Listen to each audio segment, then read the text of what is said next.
આપણે જોઈશું કે ફંડામેન્ટલ રાઇટ્સ શું છે.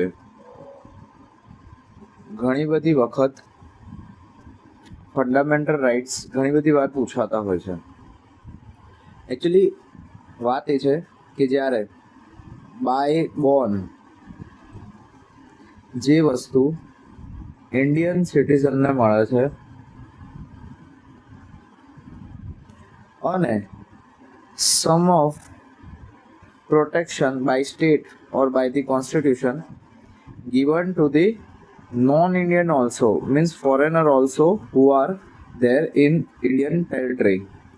તો જે નોન ઇન્ડિયન પણ છે અથવા પછી જે ફોરેનર જેને આપણે કહી શકીએ છીએ તે લોકોને જે રાઇટ્સ આપવામાં આવે છે અને જે બેઝિક છે કે માણસ હોવાની સાથે ભારતમાં જે અધિકારો કોન્સ્ટિટ્યુશન આપે છે particular given by whom, given by state, no, given by constitution itself,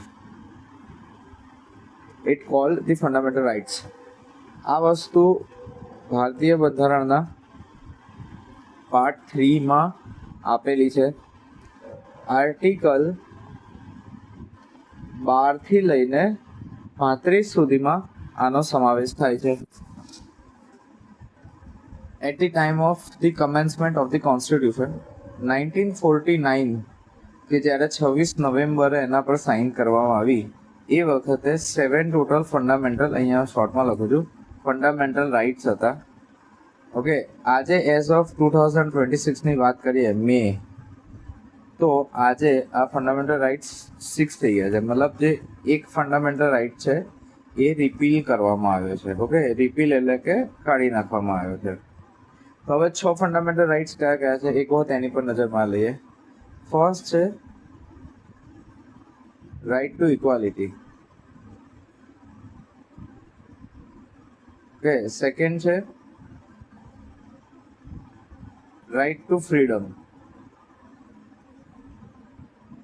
third છે રાઇટ અગેન્સ્ટ exploitation. ત્યારબાદ ફોર્થ છે rights of culture and protecting minority. And fifth one છે રાઇટ ટુ રિલિજિયન. અને જે 6 અને one of the most important છે કે જેને ડૉક્ટર BR આંબેડકરજીએ સોલ ઓફ ધી કોન્સ્ટિટ્યુશન કહેલો, એ છે રાઇટ ટુ કોન્સ્ટિટ્યુશનલ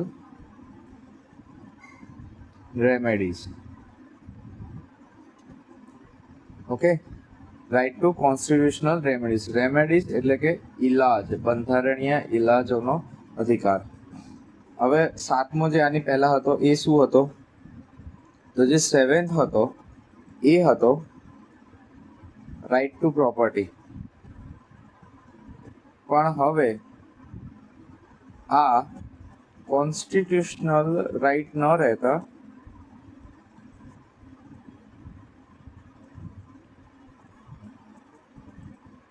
આ એક હવે શું બની ગયો છે? લીગલ રાઇટ બની ગયો છે. ઓકે, યુપીએસસીમાં એક વખત ક્વેશ્ચન પૂછવામાં આવ્યો હતો કે હવે આ કેવો રાઇટ છે, તો હવે આ એક લીગલ રાઇટ છે. તો વાત હવે થોડું શરૂઆતથી કરીએ. 2026ની યુપીએસસી પ્રિલિમ્સમાં આના વિશે ક્વેશ્ચન કરવામાં આવ્યો હતો અને એ હતો આર્ટિકલ 13. આર્ટિકલ 13 શું કહે છે? આર્ટિકલ 13 એવું કહે છે કે એની order, law,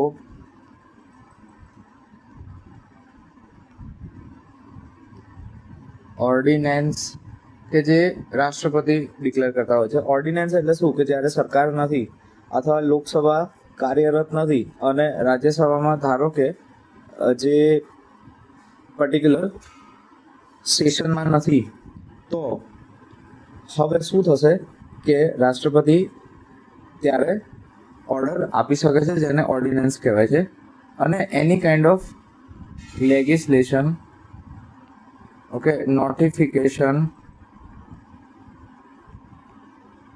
okay, or any kind of declaration, મતલબ કે કોઈ પણ પ્રકારનું જે સ્ટેટ દ્વારા કોઈ પણ પ્રકારનું ઓર્ડર, લો, ઓકે, જે સબ લો હોય છે એ ઓર્ડિનન્સ હોય છે, લેજિસ્લેશન હોય છે, નોટિફિકેશન હોય છે, ડેક્લેરેશન હોય છે, એ કોઈ પણ પ્રકારનું જે સ્ટેટ દ્વારા એવું કોઈ પણ પ્રકારના લેજિસ્લેટિવ ફોર્મ્સ બહાર પાડવામાં આવે છે, અને એ ફંડામેન્ટલ રાઇટ્સ